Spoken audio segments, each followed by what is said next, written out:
টক ঝাল মিষ্টি এই আমের নাড়ুটা একবার বানিয়ে দেখো। এখন তো আমের সিজন চলছে, তো একবার না বানালে অনেক কিছু কিন্তু মিস করে যাবে। এত সুন্দরই খেতে হয়, তার ধারণার বাইরে। তো ভিডিওটা ফুল দেখতে থাকো। Hello friend, welcome back to my new video. তোমাদের আজকে নিয়ে চলে এলাম খুব সুন্দর একটা রেসিপি, যেটা তোমরা অনেক দিন সংরক্ষণ করতে পারবে। তো এটা বর্ষাকালেও খেতে পারবে বা অন্য অন্য টাইমেও খেতে পারবে। তো চলো ভিডিওটা স্টার্ট করা যাক। ফার্স্ট থেকে লাস্ট পর্যন্ত দেখার অনুরোধ রইল। দেখো আমি এখানে 4টে বড় বড় আম নিয়ে নিয়েছি। এটা কিন্তু ভালো করে জল দিয়ে ধুয়ে নিচ্ছি। দেখো খোলা ছাড়িয়ে নিয়েছি, এভাবে হাফ হাফ করে পিস করে দিয়েছি। দিয়ে এরপর দেখো এরকম একটা গ্রেটার নিয়েছি। একটু বড় বড় ফুটোওয়ালা গ্রেটার নিতে হবে, ছোট ছোট ফুটোওয়ালা গ্রেটার নিলে হবে না। এভাবে কিন্তু আমি সব কটা আম ছুলে নিয়েছি। দেখো ছোলার পর আমার এতগুলো পরিমাণে দাঁড়িয়েছে। এরপর এখানে আমি পরিমাণ মতো নুন দেব। নুন দিয়ে ভালোভাবে এটা মাখিয়ে নেব। মাখাতে মাখাতে এটা থেকে আমার জল বেরিয়ে আসবে। ওই জলটা টক ভাবটা কিন্তু কাটিয়ে দেবে। দেখো নিঙাড়ছি আর জল বেরিয়ে যাচ্ছে।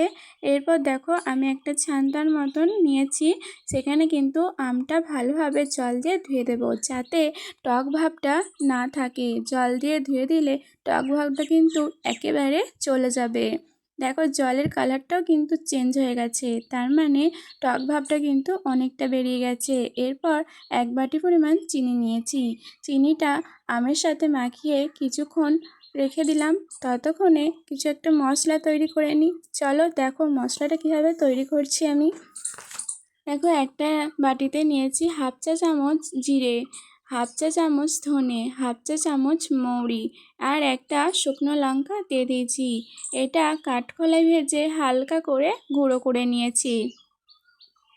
দেখো আমি গুঁড়োটা কেমনভাবে করেছি, হালকা করে গুঁড়ো করেছি। এরপর ওই যে আমটা মাখিয়ে রেখেছিলাম সেখানে কিন্তু এই মশলাটা দিয়ে দেব। এরপর কাশ্মীরি লঙ্কার গুঁড়ো আর অল্প পরিমাণে নুন, এটা দিয়ে কিছুক্ষণ মাখিয়ে রেখে দিচ্ছি। ততক্ষণে কিন্তু আমার চিনিটাও গলে গেছে আর এটা মাখানোটাও হয়ে গেছে। এরপর একটা কড়াইতে এটা কিন্তু দিয়ে দিচ্ছি। এরপর দেখো লো ফ্লেমে আস্তে আস্তে দেখবে আমের কালারটাও চেঞ্জ হয়ে যাচ্ছে আর আমটা কিন্তু খুব সুন্দরভাবে সিদ্ধ হয়ে যাচ্ছে।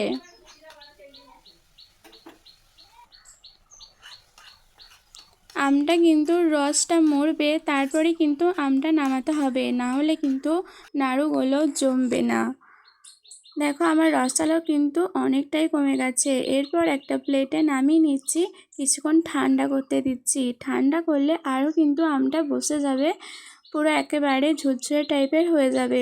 ততক্ষণ কিন্তু রাখলে হবে না, তাড়াতাড়ি কিন্তু নাড়ুটা বানিয়ে নিতে হবে।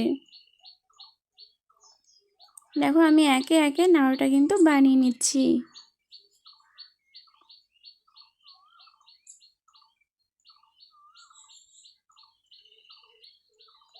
আর বন্ধুরা তোমরা আমাকে এত ভিডিওতে ভালোবাসা দিচ্ছ যে আমার খুব খুব ভালো লাগছে। তোমরা এত সুন্দর সুন্দর কমেন্টের জন্য আমাদের খুব খুব খুব ভালো লাগছে। তোমরা এভাবেই আমাদের পাশে থেকো, তাহলেই হবে।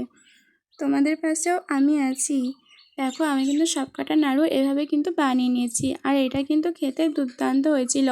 রোদ থেকে কোনো মানুষ এলে একটা নাড়ু দিলেই তার জীবনটা পুরো ঠান্ডা হয়ে যাবে। তো বন্ধুরা তোমাদের ভিডিও কেমন লাগলো অবশ্যই জানিও। ভালো লাগলে like comment share and subscribe করে আমার পাশে থেকো। ভিডিওতে নতুন বন্ধু দেখে থাকলে সাবস্ক্রাইব করে আমার পাশে থাকবে আর অল নোটিফিকেশানটা প্রেস করবে। আজকের মতন এই পর্যন্তই। টাটা বন্ধুরা।